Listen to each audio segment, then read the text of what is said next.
missing in action. The press secretary on vacation for a week, and the vice president, she too is MIA as the Taliban takes charge in Afghanistan. Where is the person who had a key role in the Biden administration's withdrawal policy from Afghanistan? Like this headline says, Politico reporting back in April that the vice president confirmed she was the last person in the room before President Biden made the decision to move forward with withdrawing U.S. troops. Let's welcome in now Corey Mills. He is running for Congress in Florida's 7th Congressional District, but he's also a combat veteran, having served several tours in Afghanistan. Corey, great to see you. Thanks for having me on, John. Once upon a time, Kamala Harris and President Biden, they like to say, hey, look, this is us. We are going to be the administration that ends the war in Afghanistan. Come hell or high water, we're getting our troops out. But now we see the consequences of that. And Corey, we shouldn't be surprised given what happened with a lot of the same players in the foreign policy team, now with this administration, previously with the Obama administration. So many things repeated, so many mistakes, we can say, repeated from Afghanistan, repeated here as well. From Iraq, repeated here in Afghanistan as well. Yeah, absolutely, John. Look, we shouldn't be surprised at all. You've got Secretary Blinken, who was the brainchild under the Obama 1.0 model for the JCPOA, which is the failed Iranian nuclear deal. You've got Joe Biden, who's been 100% wrong for 4 decades on all foreign policy, even though he claims to be a foreign policy expert. And you've got Kamala Harris, who is a border czar, but actually never went to the border. So, the crisis in our southern border, the Yemeni, war fighters who are trying to cross into our country, the failure to understand strategic planning with the withdrawal, the failure on Secretary Lloyd, who placed more emphasis on critical race theory than getting out his troops safely, the idea that we now have 7,000 troops going into Afghanistan when we only had 2,500 whenever Biden took office, and the failed, strategic value that General Milley has put in place. Look, there should be a lot of resignations that are being placed on the Oval Office desk today. Yeah, I mean, that's the question. You got the Secretary of Defense calling for a 60-day stand down to deal with extremism in the military. I think maybe the priority should have been the extremism within the Taliban, the extremism within Afghanistan. Corey, going back to Secretary Blinken, I think this is a preview of what we're going to hear from the president later today, where they really are blaming the Afghan military for this. Here's the Secretary of State. We inherited a deadline negotiated by the previous administration. That deadline was May 1st. And the idea that we could have maintained the status quo beyond May 1st if the president had decided to stay, I think is a fiction.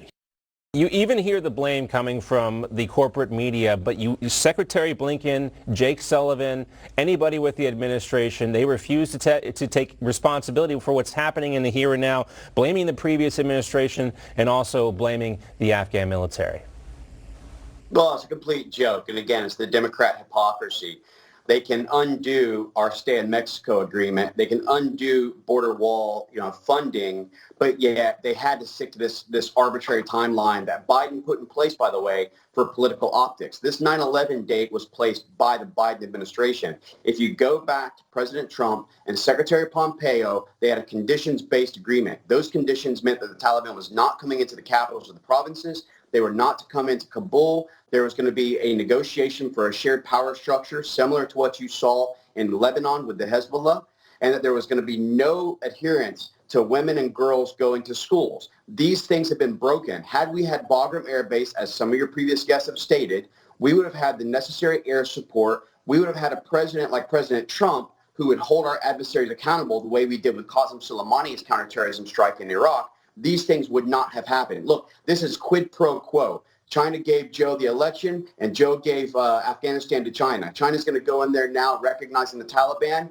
and Secretary Blinken and everyone else will continue to point fingers, but they're the real reason that we see the crisis in America. I just talked about that with Emerald, Corey, that the Chinese state media is sending a message to Taiwan that this should prove to the Taiwanese people that America will not come to your defense. They didn't say if war breaks out in the South China Sea. They said when war breaks out in the South China Sea. Very telling there. And going back to Robert Gates here, I want to play what he said about Joe Biden. Here's what he said, and then we'll play the soundbite. Quote, "Speaking of Joe Biden, this is former Defense Secretary Robert Gates. I think he has been wrong on nearly every major foreign policy and national security issue over the past 4 decades.